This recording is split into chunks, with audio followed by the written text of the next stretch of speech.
E agora a gente fala sobre a reviravolta no caso do cantor Gustavo Lima. Gustavo Lima, o Tribunal de Justiça de Pernambuco revogou, cancelou na tarde desta terça-feira a prisão preventiva do sertanejo e a apreensão do passaporte e do certificado de registro de arma de fogo do cantor. Ele é um dos alvos da operação que apura o suposto esquema de lavagem de dinheiro envolvendo casas de apostas online, as bets, né? A gente conversa agora com o advogado criminalista Gustavo Brito. Doutor, muito obrigado pela sua presença conosco aqui no programa. E diante de todos esses fatos, a soltura hoje da Deolane, da mãe, o cancelamento, né, do pedido de prisão, vou fazer uma pergunta bem objetiva. Tinha necessidade para tudo isso? Seja bem-vindo, boa noite.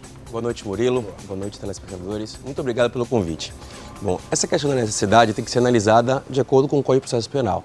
Bom, o desembargador Eduardo Maranhão, quando decidiu sobre essa altura do Gustavo Lima e o ministro do STJ também essa altura da Deolane e todas as outras pessoas, pontuou o seguinte: em relação especificamente a Gustavo Lima, os indícios de autoria estariam limitados ao fato de ele ter adquirido 25% de uma empresa que está sendo investigada, a empresa das apostas esportivas, e porque ele ter vendido o avião, todos os fatos ocorridos em 2023, há mais de um ano. Mais de um ano. Então, assim, sobre necessidade, como é que isso é averiguado perante a lei?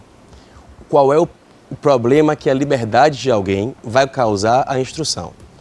Bom, Gustavo Lima, pessoa pública, já mais de 15 anos de carreira, consagrado, músico. O fato de ele ter adquirido uma empresa não é algo concretamente suspeito e a legislação exige elementos concretos. Então o desembargador, inclusive, apontou isso, que a decisão faz presunções e ilações. Desculpe, doutor, interromper. O senhor está falando também em relação ao pedido de apreensão de todos os bens. Também. Nós estamos falando de 15 anos de carreira. Isso. Apreender todos os bens durante 15 anos, enfim, é mais ou menos isso. Isso, também. E o que acontece? A liberdade de Gustavo Lima, concretamente, não trazia nenhum perigo para o processo. Até porque, como bem pontuado pelo desembargador, a saída dele do país e das outras pessoas indicadas como foragidas ocorreram em 1º de setembro. A decisão foi dia 3 de setembro, ou seja, ninguém sabia de nada. O que eu acredito foi um equívoco da magistrada que agiu de forma muito acelerada, sem olhar atentamente os fatos e não observou a legislação.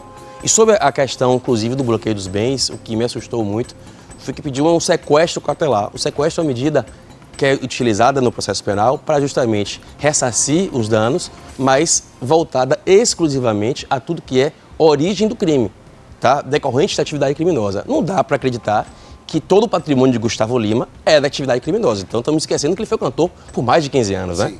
Então eu acredito que essa medida é totalmente desnecessária. Ela não atende à finalidade que se pretende, tá? Se se pretendia que ele evitasse contato, existe a medida cautelar de afastamento dos outros investigados. Se pretendia que ele não auxiliasse ninguém, poderia ter medidas, inclusive, contra o avião dele, o que fosse.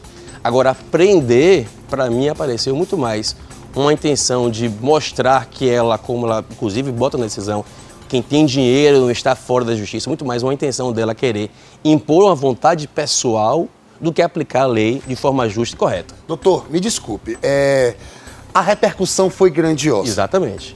Automaticamente o nome desta juíza, uma proporção muito grande também. Dizer que foi intencional ou não é meio... Não é intencional. Desculpa, acho que tem me expressado mal. A questão é a legislação... Não, é uma pergunta minha. Eu não sei se foi... assim, eu acredito que muito mais. Ela não teve o cuidado de entender, inclusive, quem são as pessoas envolvidas. Todo caso, qualquer problema hoje com rede social que envolve alguém famoso toma proporções muito grandes. Multiplica. Então, assim, a cautela do magistrado é em todo o processo. Mas uma medida extrema exige também mais cautela. E aí, o que acontece? Será que ela não pensou que Gustavo Lima iria recorrer? Que as pessoas não iriam recorrer? E que a jurisprudência é totalmente contrária disso, inclusive a legislação, a reforma que teve em 2019, para atribuir e exigir justamente que as decisões cautelares tivessem fundamentação concreta, o que ela não utilizou, contemporaneidade, decorrem de mais de 20 anos de jurisprudência dos tribunais superiores, exigindo esses requisitos.